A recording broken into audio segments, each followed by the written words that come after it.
So now that you have your 5 ideas, I would maybe reflect and read that list again.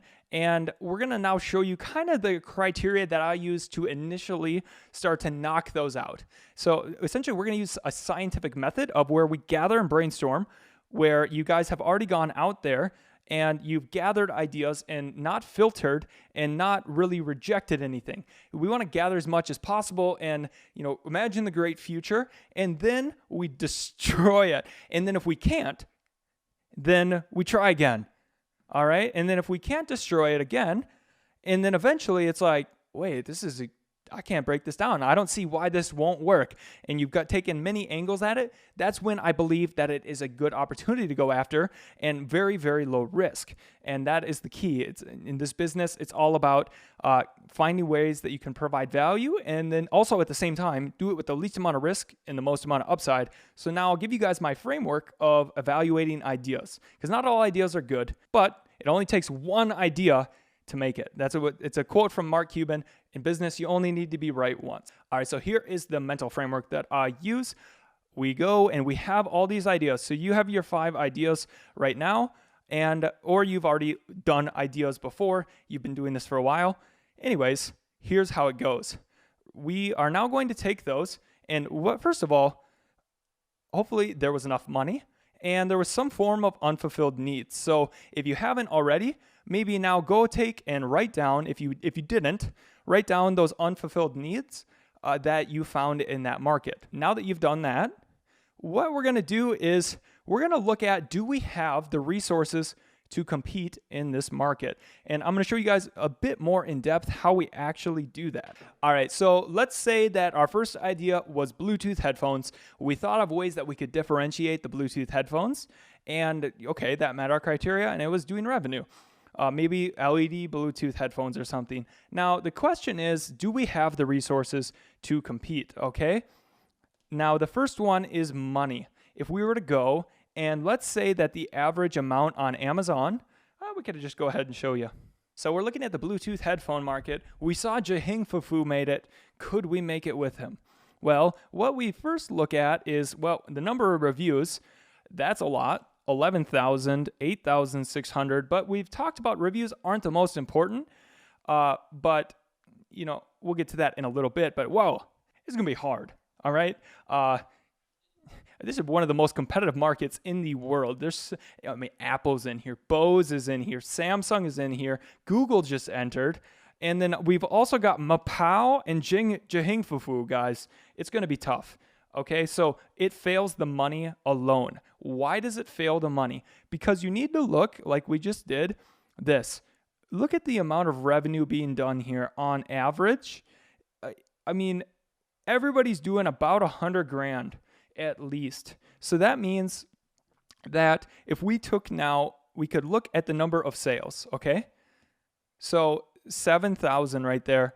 Everybody's doing at least 1,000 sales a month. And we've said that Amazon says you look up a word and then it says, what are the best selling products for that? Who sells the most through that word? Now, if we're looking at this, if we look at the price of these are all about $20 to $30. And I always like to go after premium products in the higher price because I don't like to compete on price. So if I was going to innovate and add some features here, I'm sure there's a way I could brainstorm and make a Bluetooth headphone that people want and that would really add value to the market.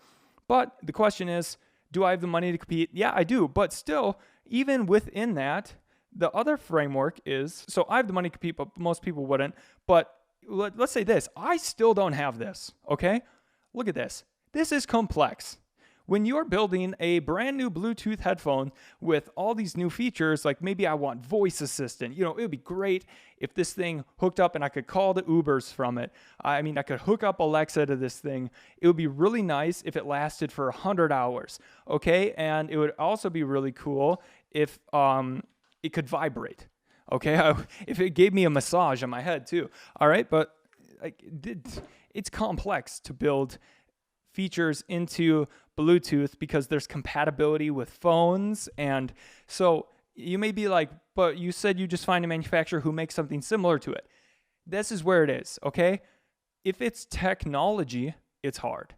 That's just the simple truth. That's why technology companies are worth so much and the products cost so much, because making the products is hard. But if it's as simple as changing the color of something, then it's not that hard. Or if it's as simple as, hey, we need another piece of plastic on that piece of plastic, then that's not too hard. But if you're trying to add technological functionality, probably don't go after that, because we'll get to later why you actually really wouldn't want to go after that.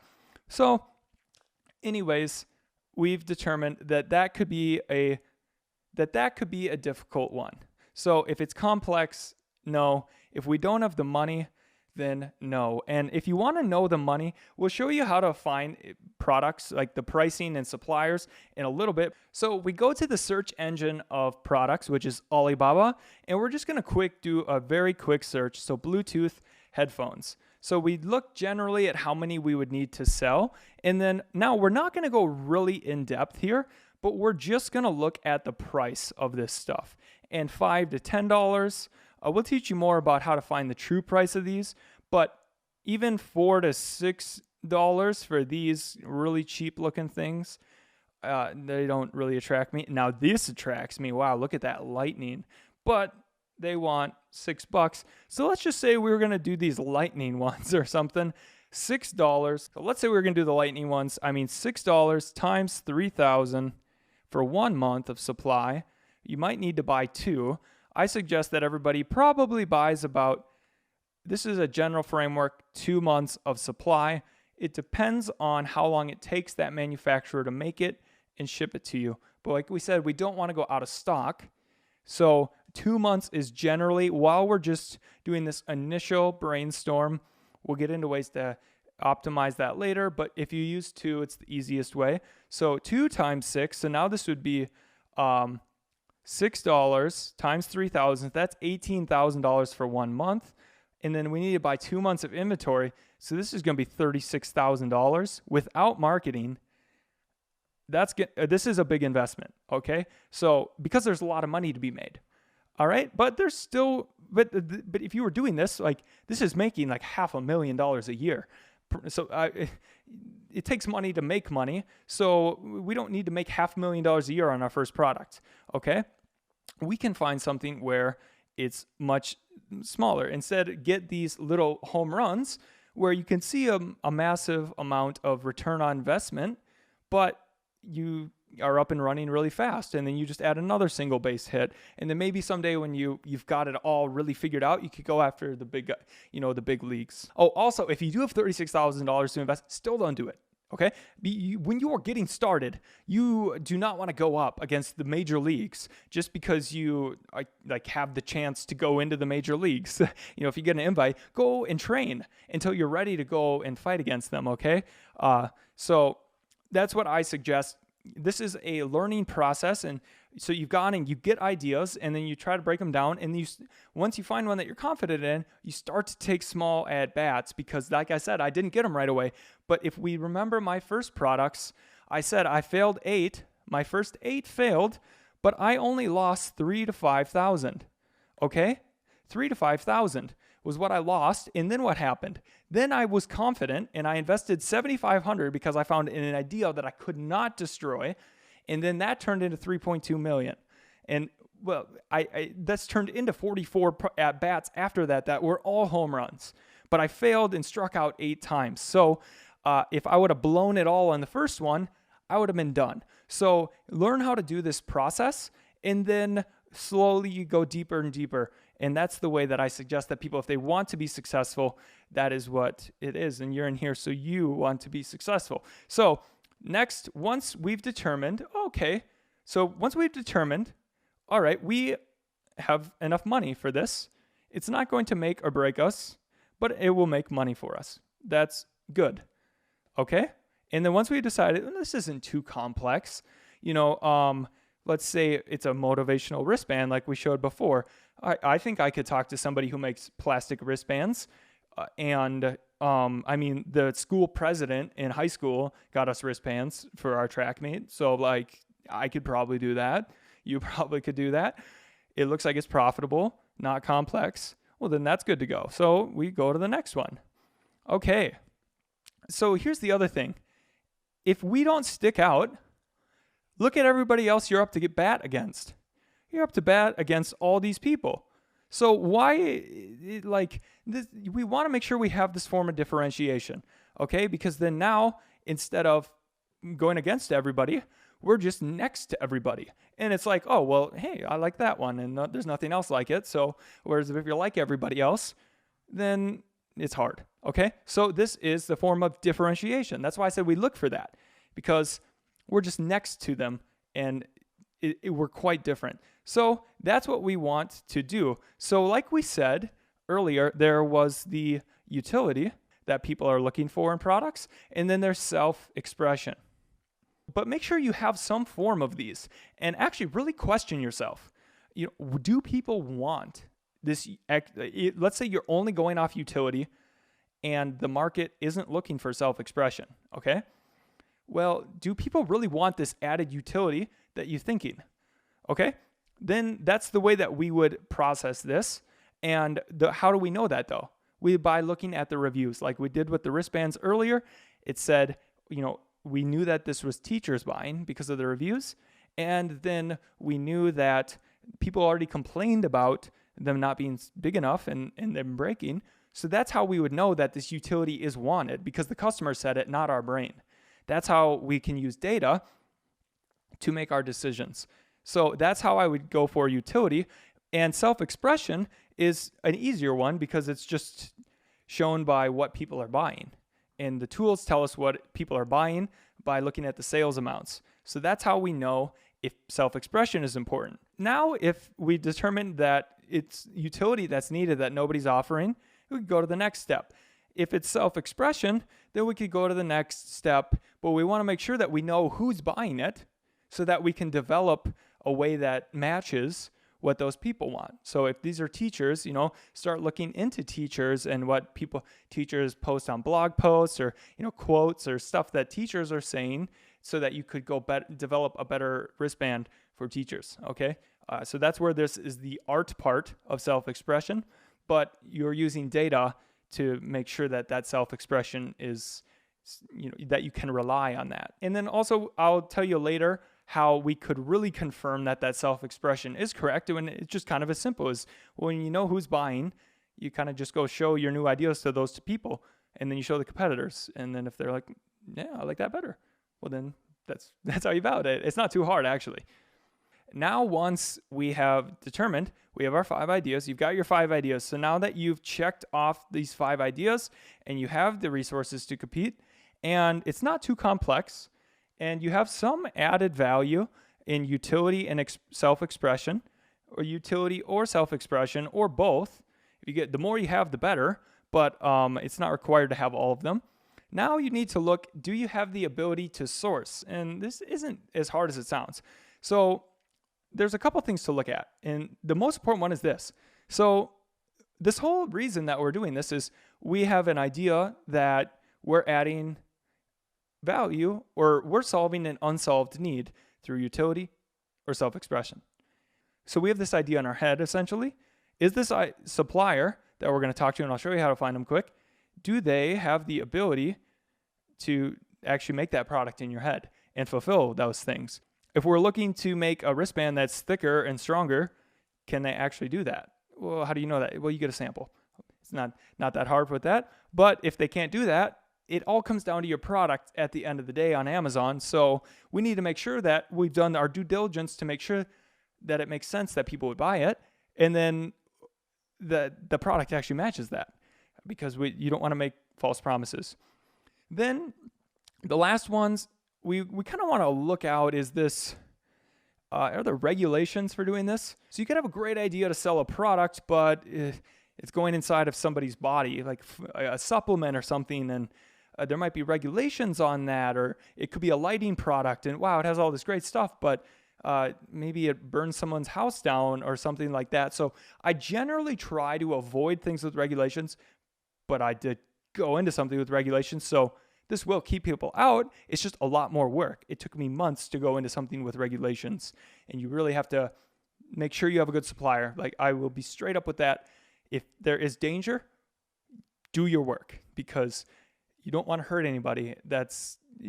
Hurting somebody to make money would be a bad choice for all. So try to find an area where regulations aren't going to hamper or potentially hurt people. Now, the last one is profitable. So we've determined this doesn't have regulations, or if it does, our supplier has that, and we're not going after, on our first attempt, we are not going after anything that goes in anybody's body or an electrical outlet, okay? Or that has batteries. Don't go after those right when you're getting started, unless you really know what you're doing and you've been in business for a long time doing something else. Now go after profitability, because we need to make money selling this.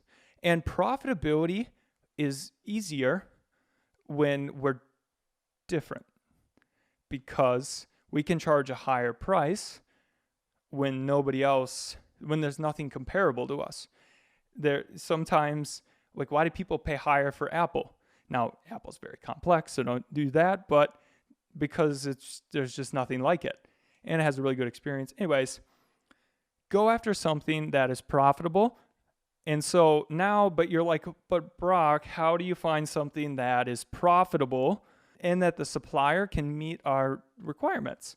Well, I'll show you. We go to the search engine of products, Alibaba. If we look up silicone wristbands on Alibaba, sorry, I say kind of weird, we can get a general idea of the price like we talked about before. And I mean, so sometimes they'll be like 5 cents. Yeah, they just do that to get you to click. But if you look at all the prices, you can just start to kind of average them out. I can tell you how to get the best price, and we talk about that in the intermediate course. And we will also tell you in the intermediate course how to make sure that they can meet all your requirements. We're not going to go over that now, but basically, look here and just start to brainstorm and look at the average prices of what you're looking to get. And so I would say so we have 29 to 9, so it's probably more like 20 cents a piece, or here that's really cheap. Anyways, I can tell you from my personal experience that this will probably be about 20 cents per wristband when said and done. If you want to get those nice colors added in, because the cheaper ones all just have one logo, and then you'll see you could even get like special like designs made and find different ways to differentiate. So this person would probably be more likely to offer differentiation because of their photo compared to the other people who were just offering the simple stuff. And then, so as you're looking around here, you just want to get a general idea of what the price range is and what options there are here. And you want to get something that is as close to what you're looking for as possible so that you think that they could make those changes that you're looking for. So remember here, we're still in this kind of ideation thing. We're not having to go really deep on one thing. We're just going high level over everything to make sure that there's no red flags. And then obviously before you buy and source something, you go really deep on everything. That's what we do in the intermediate course. But here, let's just assume it was 20 cents a piece or even 25 after looking at this, just to be conservative. Now what we would do is you go back to Amazon. Okay, so now what we do to calculate the profitability, go and click on one that is like what you want. And we could go here and we could use the viral launch tool, and we'll be able to see some more in-depth data about it. Now, just make sure to choose something that is the same size as what you're looking to source, because Amazon fulfillment fees, which are a big part of this, are all determined on the size of your product. Now that we're on the product page of something that is the similar size of what we're looking for, because Amazon charges us by size and weight, now what we'll do is we'll go to the cost calculator, okay? And now what we could do is here it'll tell us the fees. So referral fee is $2.24, so you can't change that. Amazon fees, these might change based on our dimensions, okay? So it's 3 by 1 by 7 height. Doesn't look like that. So this is just the basic thing. So now landed cost, what does that mean? That means what does it cost to get this product into the Amazon warehouse? And that's just simply how much does it cost you, and then what is shipping? Now we can explain shipping later, but a really easy way to know is I mean, it's basically free with these. Like, they're so small and they fit into a bag that it's maybe 10 cents a piece, probably less coming from China, about that. But bigger products will cost more, and we can give down there. It's going to be too hard to explain in a video and long. I'll just give you a nice little tool to calculate the fees, and just so you could have a general idea of what it's going to cost. But so let's say they were 25 cents a piece, and there were 6 of them. So 25 cents times 6 is $1.50. And then if we added even 10 cents shipping, let's go crazy. Let's go with 25 cents, okay? $1.75. Well, this costs $1.75. Our Amazon fees are $3.22, okay? And then additionally,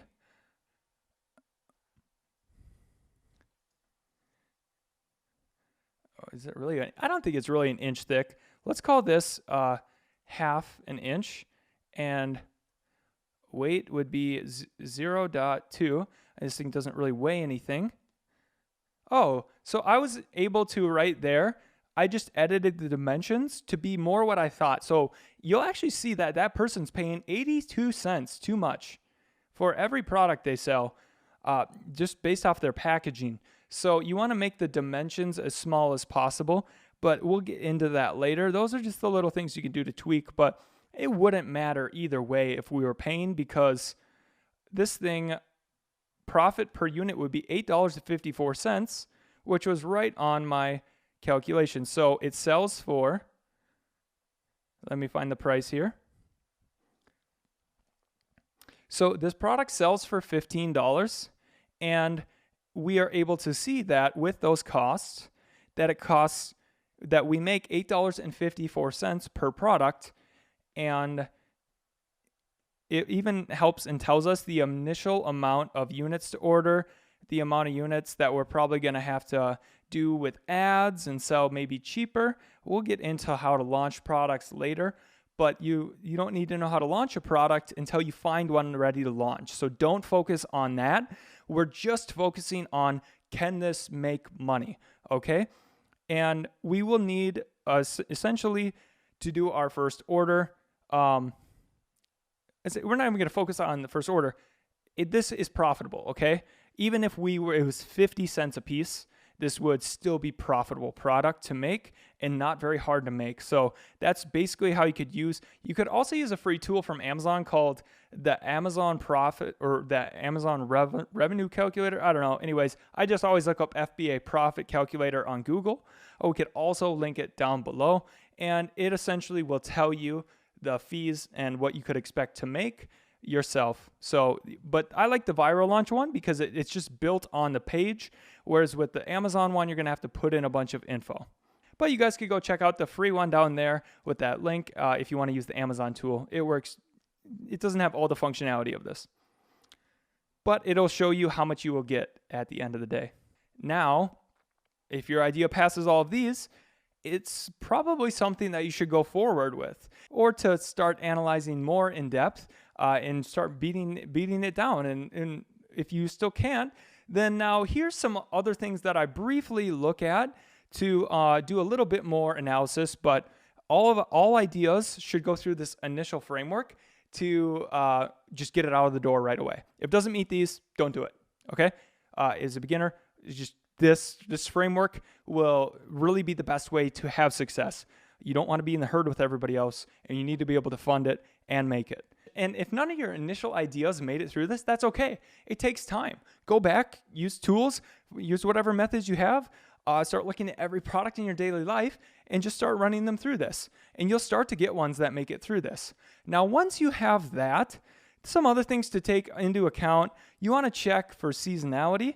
You don't want to be sourcing and looking at the sales of mosquito nets in August and thinking, whoa, this is going to make so much money, and buy a bunch and nobody's buying them in November or December. Or a kid's swimming pool, that too. You want to look at the size with a kid's swimming pool. You probably can't ship this by air because it's going to cost a lot. So you don't want to be doing things that are extremely large because you're going to have to get into sea shipping. And if you're a beginner, sea shipping is going to be difficult. And there's a whole lot of other stuff that comes with that. So we're just going to skip that. Try to find something that you could ship by air.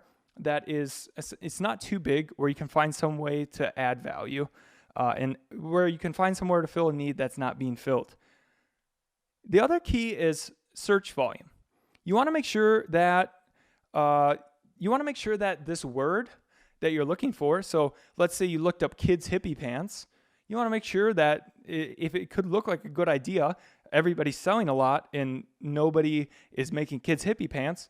Well, if there's only 10 people a month looking it up, you might think, if you didn't know there was 10 people a month looking up kids hippie pants, you might try to make those, but you realize, wait, nobody's looking for that, so it's not a good idea like that. So that's something to make sure that there is search volume for your keywords. And we get more in depth into search volume and keywords in the intermediate, but the basic bare minimum, just make sure there is volume, okay?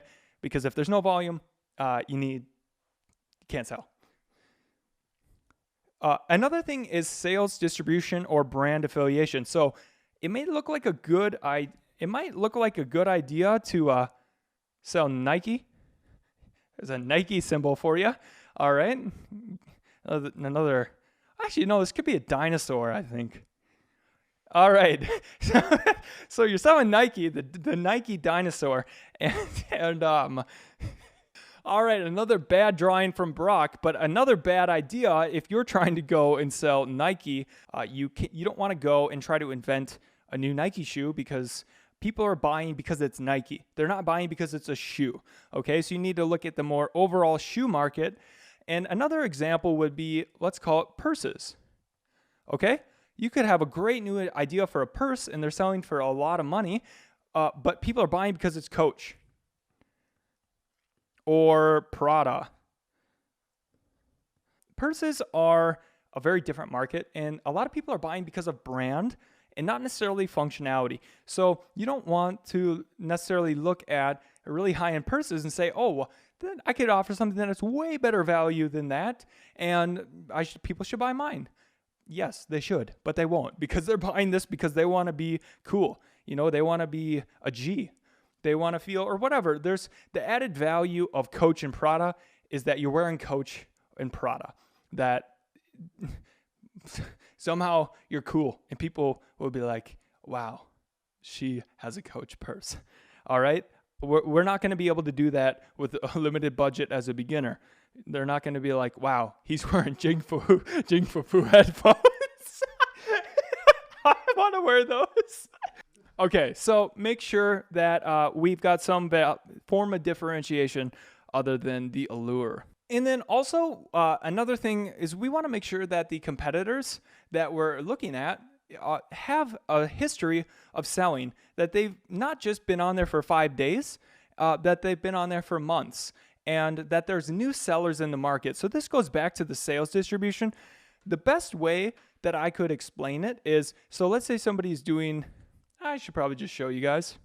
All right, so when we take a look example at the motivational wristbands here on Viral Launch, we'll be able to see that by looking at people, if we're trying to emulate their success, we want to see that in this market, the sales distribution, are there multiple people winning? It does look like there are multiple people winning. It's not just that one person is winning and nobody else is. It's evenly distributed. If we look at this market, people have been selling for a while. Some of these 2016, 2017, but they're not doing a crazy amount of sales, and their sales have been very consistent.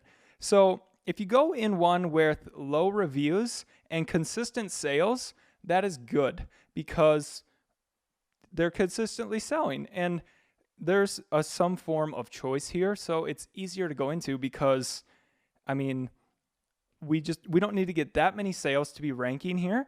And on top of that, there's barely any reviews, and it has self-expression. So this would be somewhere where we could easily go in. Now, if only this guy was doing 2,700 right there at the top, and everybody else was doing 100 or 200, I would think differently about this market. But there are other people doing success here. And, maybe some people are like, this isn't much success, but half of this is profit. So I would call even $500 a month profit, a success on a product. If you build 10 of those, that's 60 grand a year. So very doable here. So a sign that would be frightening would be if the people at the top here had been selling for years and had thousands of reviews, and the only people that were new to enter the market had only been there for a week or a month, because those people probably are cheating the algorithm and they're probably not going to stay up there for very long. But this has low reviews. It's been selling for a while and it's been selling consistent. And we could solve an unsolved need here. So this would be good. Okay. All right. So I said you can cheat the algorithm. You can try to cheat the algorithm. You may have heard about this concept of doing product launches. If you're in here to this point, you've probably done your research on Amazon. And I actually do not think it is smart to do product launches and using launch services. Just a quick note on this. Basically, people will juice the algorithm to get a lot of fake sales at 99 cents through a keyword. So people would then put in motivational wristbands. So people would put in the word motivational wristbands into essentially a juiced link where it's like amazon.com/ blah, blah, blah, and then the keyword is equal to blah, blah, blah. And then, so it's basically a juiced link right here that has the keywords built into it. It's called like a two-step URL through a brand. You don't want to do that, okay? Because people think that you can just go and cheat the algorithm, and then they just say, well, that guy's making so much, so if I just do what he's doing and then I go and cheat the algorithm, I could take a little bit of his piece of the pie. Yeah, I could get that little sliver. No, that's why you see everybody fail, all right? Because they try to copy and they try to think, I can just cheat the algorithm. You're not building a business, and that's why you see all these failed stories or people calling it a scam. It's because people are trying to sell you on a dream that it's easy and that, wow, you could just make this sliver of the pie if you just go and you buy my $1,000 course and you just hack the algorithm, and they're just hacking you. All right, because they're just selling fake dreams. It does not work like that. If you're really sophisticated, you have a lot of money, there are people that do that, but guess what? They're screwed long term. And what are they doing? They're just like, they're not doing anything for the world. They're not really adding themselves long term.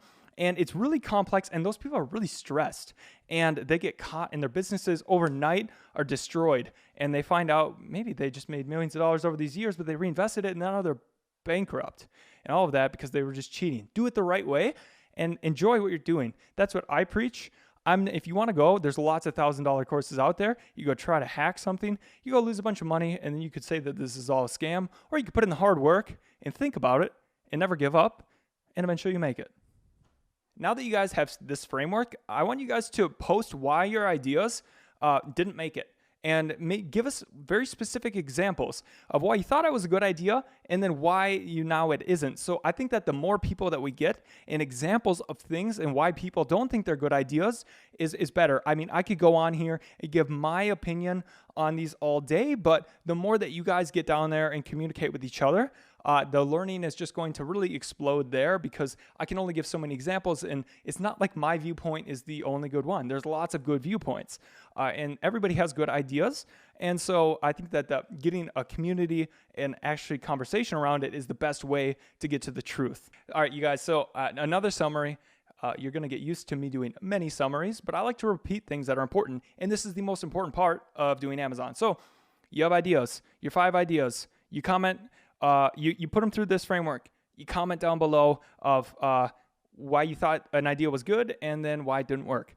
And then comment on each other's of why, no, maybe support each other of why it actually would be a good idea, or vice versa. You make sure that you have the resources to compete and it's not too complex, but that you are differentiating and solving an unsolved need.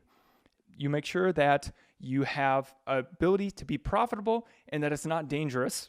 And then don't worry too much about a supplier being able to fulfill all the needs. We'll go over that in the intermediate course because that is a bit more in depth. But that's essentially where you're going to leave your ideas to actually going and taking action and getting samples. And then side note, you also want to make sure that it's not seasonal, or if it is seasonal, is a very good opportunity. I mean, I made a lot of money off it, but you just need to take that into account. The sourcing process is much different for that. You need to plan ahead.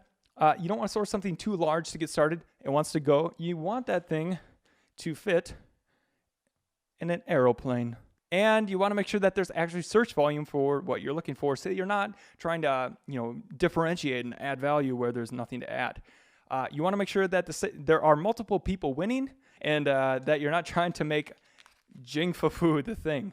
All right. And then that one wasn't nearly as funny as the last one. That's okay. Get used to it. Bad jokes all the time. And then you want to make sure that people have had success, and that it's not just that one brand, and that people have been seeing success in the market for more than a month. Now, once you pass these, you're ready to go and check this out. All right, so if you guys have made it to this point, congratulations. I hope that you have started and looking at ideas and seeing the opportunity of Amazon. Now, the rest of this beginner course is just going to be giving you that mental framework of the rest of the steps of the process so you can understand it. Now, if you have a product and you're ready to go, you want to go to the intermediate course, because there is more that is involved than this. This has been explaining the opportunity and my general framework and principles. However, I am very detailed, and I always analyze, and I want to give you guys everything so that you can have the highest chance to have success, and then also the limited amount of risk on the lower side. And those take longer to explain, and I think that those are really important though. So I just want to iterate, do not go ahead and source something without watching that. If you do that at your own risk, because just that's what's up. So I also want to let you guys know that I've recorded this on the 11th of November 2018. And we will be updating this and taking out if there's any errors or things that change. But the best way to do that is to follow my social media. So if you go to my YouTube, Brock Johnson on YouTube, or if you go to Instagram, official Brock Johnson, that's where you'll see a lot of the daily updates. You'll see news and all sorts of other cool stuff about business and in general, not just Amazon, but business concepts. That's going to be the best place. And that's also the best place to get my attention. If you have questions, we will be doing live calls on there. So make sure to go and follow me on there, and you'll get the most up-to-date information. And if you have questions, leave them there. And that's where you'll be the most likely to get a response. And we are doing our best. If you leave a thoughtful comment, I can tell you that it will get responded to. If it's like a 4-sentence question, we get a lot of questions that might not get answered. But if you leave a really thoughtful, laid out question, I love to answer those, and I will be answering those. So I look forward to seeing you guys there, and I wish you the best of luck. And I'm going to give you the rest of the framework. And then I just want to let you know, I will probably be talking differently in the intermediate course, because that's assuming I'll be going a lot more in depth there. So just expect that if you go to the next course, I will be going more in depth. We'll be going really deep. So if you felt that this is too shallow, don't worry. We're going deep. All right. So thanks, you guys. Make sure to check that out. And now we're going to go to sourcing and beyond.